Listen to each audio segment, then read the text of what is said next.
Hello, how you doing? Welcome to our brick tip number 32.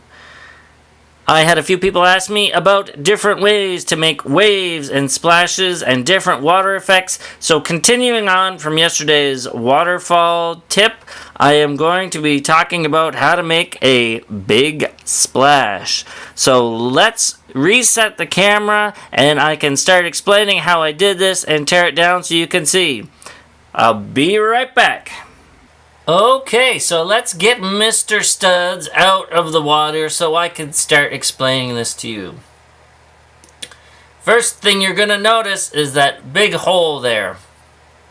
In order to get that, you're going to need to build up your water level quite a bit. It can't be on a flat surface like a base plate.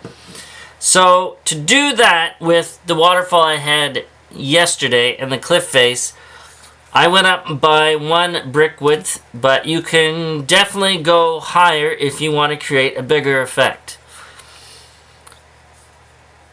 I'm going to have to break this down from the outside and go in so that you can see the outside layers first and how I did them, and eventually we'll get into the very basic building blocks. One thing I want to talk about first is fluid dynamics, which is just a funky way to say how water moves. So when you get a big splash like this, obviously we get that big hole and you get water displacement, which is water trying to kind of climb over itself. It's why waves do what they do.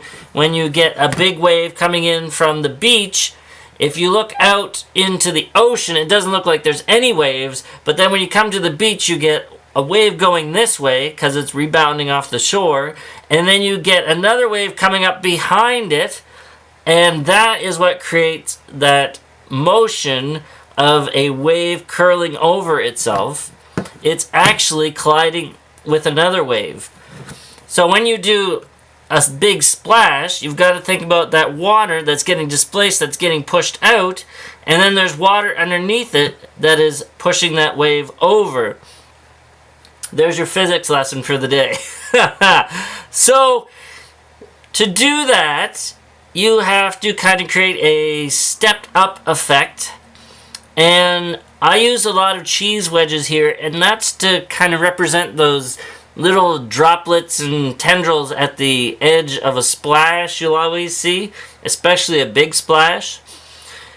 And I didn't try to line them up or at all. I was trying to create a circular effect. Okay, so they're not lined up straight, some are twisted, some are pointing one way and some are pointing the other way, and that's to give that sense of chaos when you do make a big splash. It doesn't look like anything's in any uniform way or shape. So you'll even notice that there's pips here and there's some flat pieces around. And immediately in the area where the splash happens, you're going to have the deepest water occur. But on the very edge of where that splash happens is where you're going to be having your high points, because that water is going to travel higher up into the air. So as we get away from the initial splash point, you're going to be stepping down the level of water. You can see it here perfectly in profile, where we have the top and then we gradually go down because that water is getting pushed away. Of course, when it hits shore, what's going to happen is it's going to want to come back in. And then you're going to get that double wave effect that you see sometimes when you drop a big stone or pebble into a puddle. You'll get waves going one way and then rebounding and coming back. So to represent that on this end, I actually stepped it down all the way to the plate and then brought it back up again one step. And that's going to signify that rolling effect that you're going to get. Okay.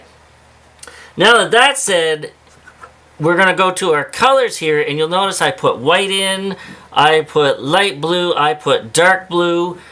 I made sure, just like when I was talking about doing the water when the still water on the beach, that you want to give a lot of variation in color, because it's going to A, create visual interest, and B, more reflect what actually happens in nature, where you get a lot of different colors. We often generally think of water just being like light blue or white, or clear, I should say, but it is a lot of mix of colors all together. And you'll get a great effect when you put your cheese wedges on top of the white. It really looks like that splashing effect and the reflection of light. Okay, so let's start tearing it down now that I've explained all of this part, and we'll get to how I initially constructed that hole. And I think you can probably already start to see down there that I put some just clear slopes and some straight slopes in the back. So when the splash happens, that initial splash is going to be directed this way. It's going to be directed the way the splash, or the way the object entered the water. In the back, you're actually not going to have that much of a splash until the entire thing sinks down and you get a bigger splash back there. But the initial big splash is going to be in the front. So you want to make sure that this part is quite a bit higher than back here. And the shaping as well, you're going to want to have it so that it kind of makes sense. Like if he's jumping this way, this is going to make sense. If he was jumping in this way, that's not going to make sense much. So make sure to seat whatever object you're putting in the water in a way that makes sense. Okay, that's a lot of making sense, isn't it? Okay, so now that we have our hole, we want to make sure that it is not regular, meaning that it is in some sort of circular pattern. That's going to help you out when you try to make some sort of circle out of it. You'll notice I use cylinders in here, I use slopes, I use cheese wedges, and when you start putting on your little tendrils around the edge of the wave, you're going to want to stagger heights as well. You don't want anything to look uniform here. So you're trying to create a circular pattern that's stepped up and down. So in this case, using pips and using tiles, round tiles, would be really helpful. Again, I went crazy with the colors in here so you could see a whole bunch of variety. I think this pretty much sums up how I did the splash. If we take it down a little bit more, you can see that I added some variation again. I tried to create a little sense of depth because poor Mr. Studs, we don't want him getting hurt. And of course, he would be smart enough to look how deep the water is before he would plunge in like that. So that is it for now. Hopefully you found this useful. If you have, please like, subscribe, and share. We also have a Patreon account if you wish to support us that way. And don't forget about our Play Well Bricks 1000 contest.